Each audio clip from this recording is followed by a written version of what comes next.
La Banque centrale de Libye salue l'arrivée du gouvernement d'union et les résolutions du Conseil de sécurité de l'ONU.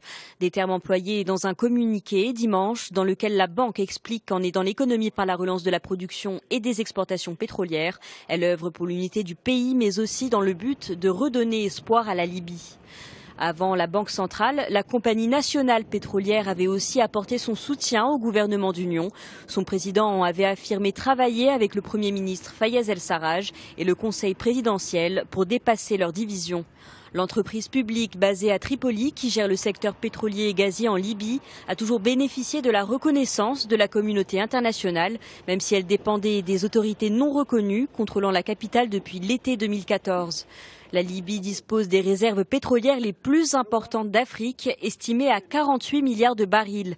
En moins d'une semaine, Fayez El-Sarraj et son gouvernement ont obtenu plusieurs soutiens politiques et économiques. Il a aussi reçu le soutien des gardes des principales installations pétrolières du pays. Mise en place après un accord signé au Maroc fin 2014 à Srirat sous l'égide de l'ONU. Pour être officiellement investi, le gouvernement d'union devait obtenir la confiance du Parlement de l'Est, basé à Tobrouk.